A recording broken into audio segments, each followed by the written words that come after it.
पूर्व प्रधानमंत्री श्रद्धेय अटल बिहारी वाजपेयी जी की जन्म शताब्दी वर्ष के लिए प्रदेश के अंदर हम लोगों ने नगरीय क्षेत्रों में पुस्तकालयों के निर्माण के कार्यक्रम को जो प्राथमिकता के आधार पर हम आगे बढ़ाने जा रहे हैं, उन कार्यक्रमों को इस बजट में हमने व्यवस्था भी की है। यह सभी अटल नगरीय क्षेत्रों में पुस्तकालय और उनके नाम पर ही ये डिजिटल लाइब्रेरी का निर्माण उन नगरीय क्षेत्रों में होने जा रहा है। इसके अलावा बजट में एक और चीज का प्रावधान किया गया है कि प्रदेश के अंदर आउटसोर्सिंग से जुड़े हुए जितने भी कार्मिक होंगे उनके न्यूनतम मजदूरी को सुनिश्चित करने के लिए प्रदेश के अंदर हम लोगों ने एक व्यवस्था की है कि वह एक व्यवस्था के साथ हम लोग करने जा रहे हैं कि जिससे एक हम लोग प्रदेश के अंदर ही उस प्रकार की एक व्यवस्था करेंगे कि जिससे न्यूनतम पारिश्रमिक उन कार्मिकों को 16,000 से लेकर के 18,000 के दायरे में सीधे उनके अकाउंट में मिल सके। और इसके लिए एक निगम का गठन करने के बाद इस कार्यक्रम को सीधे राज्य सरकार अपने माध्यम से उसको संचालित करेगी। आउटसोर्सिंग की कोई भी कंपनी होगी, केवल सेवा के रूप में आउटसोर्सर के रूप में जो शुल्क उसका होगा उसको राज्य सरकार अलग से अदा करेगी, लेकिन धनराशि ये पूरी की पूरी कार्मिक के खाते में जानी चाहिए। इस योजना के इसके साथ हम लोग जोड़ने जा रहे हैं। इसके अलावा मुख्यमंत्री युवा उद्यमी विकास अभियान, यह एक बड़ी योजना है और मुझे बताते हुए प्रसन्नता है कि अभी हाल ही में उत्तर प्रदेश स्थापना दिवस के अवसर पर हम लोगों ने इसको लॉन्च की थी। अभी 1 महीना भी इसका पूरा नहीं हुआ कि योजना की प्रगति और प्रोग्रेस से आप जान सकते हैं कि अभी 98,000 से अधिक युवाओं ने इसमें आवेदन किया है।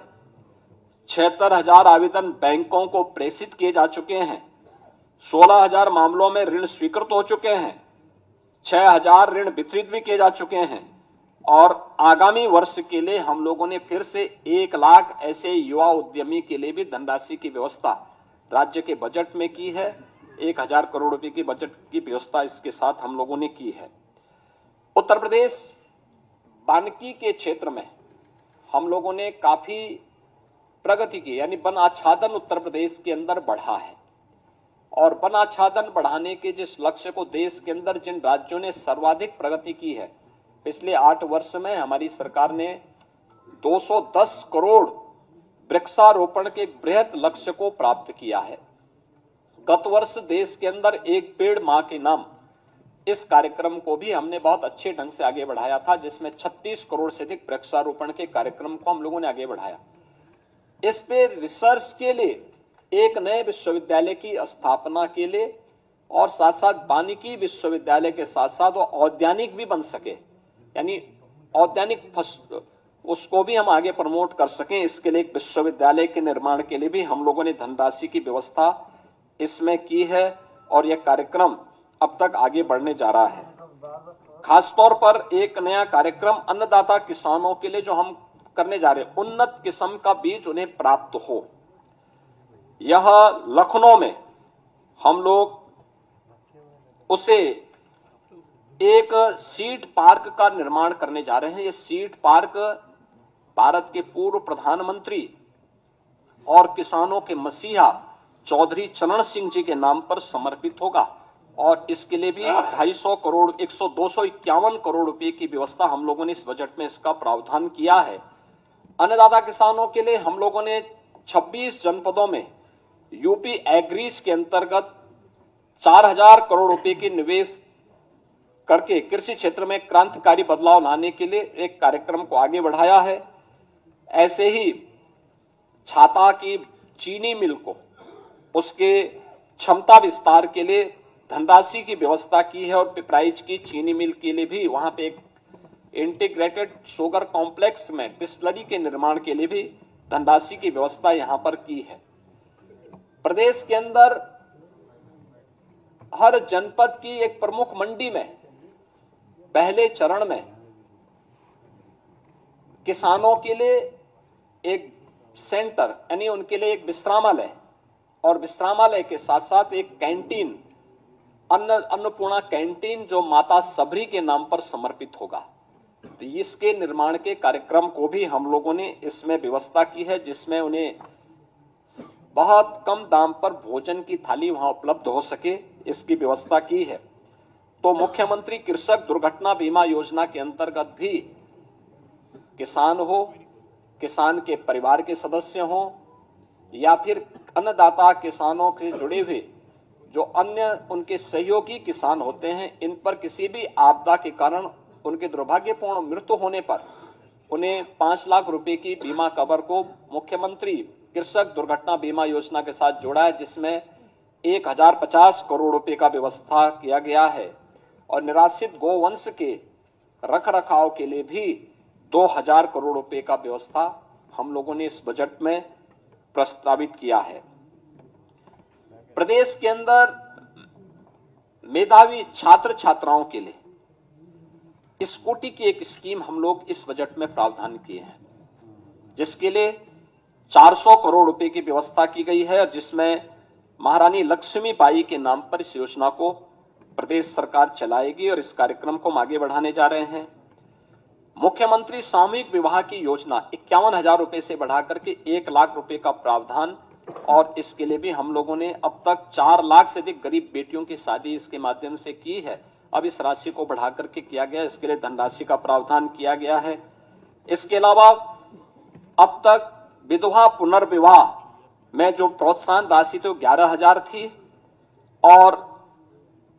जो निराश्रित महिलाएं थी उनकी पुत्रियों के लिए जो सहायता दी जाती थी उसकी राशि 10,000 थी। अब इसको ही बदल करके हमने उसको 1-1 लाख कर दिया है। 1-1 लाख की राशि हम लोग विधवा विवाह के लिए यानी पुनर्विवाह के लिए, और विधवा महिलाओं की यानी निराश्रित महिलाओं की जो पुत्रियां थी उनकी शादी के लिए भी अनुमन्य सहायता की राशि को 1 लाख रुपए तक करने के लिए हम लोगों ने कार्य किया जा रहा है, प्रावधान किया गया है। मुझे बताते हुए प्रसन्नता है कि इस बजट में हम लोगों ने उत्तर प्रदेश के अंदर 7 जनपदों वाराणसी, मेरठ, प्रयागराज, गोरखपुर, कानपुर, झांसी, आगरा में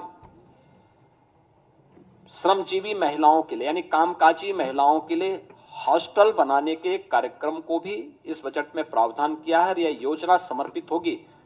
पुण्य श्लोका माता अहिल्याबाई होलकर के नाम पर। माता अहिल्याबाई होलकर का ये 300वां जन्म जयंती वर्ष है, उनकी स्मृति को नमन करते हुए योजना हम इसके साथ करने जा रहे हैं। और इसके साथ ही आंगनबाड़ी कार्यकर्ती और सहायकों के अतिरिक्त मानदेय के लिए भी 971 करोड़ रुपए की व्यवस्था इस बजट में हम लोगों ने यहां पे प्रावधान किया है। आस्था को सम्मान देने के लिए भी प्रदेश सरकार ने इस बजट में काफी प्रावधान किए हैं,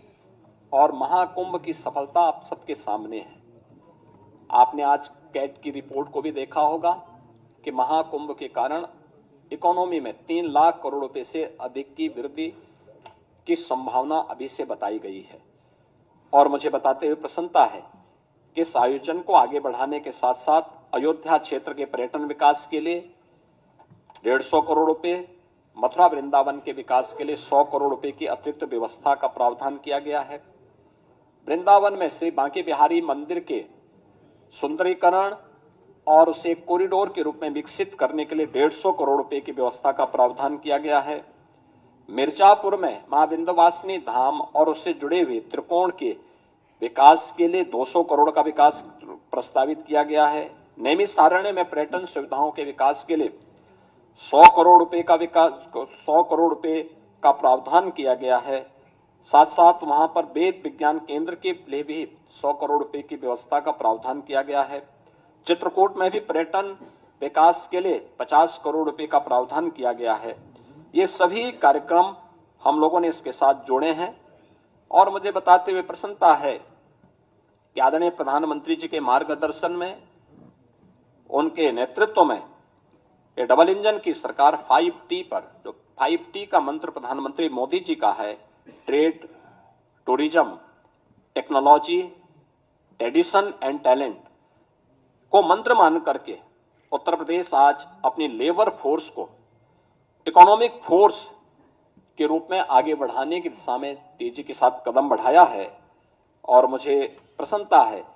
कि 2025-26 का जो हमारा ये बजट है,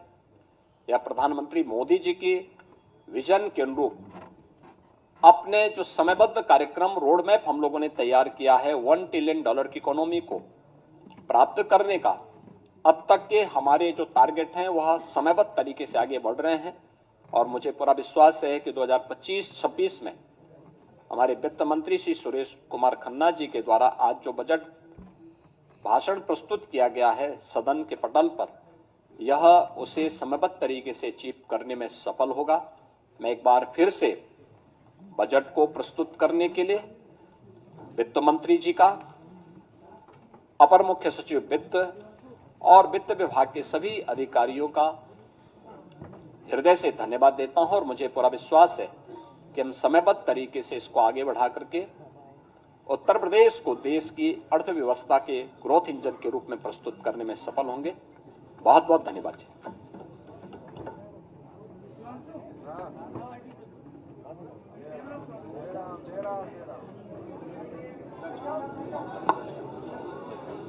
अरे बस सब नहीं सर, भोजन है आप लोगों के लिए से, भोजन पे अमल।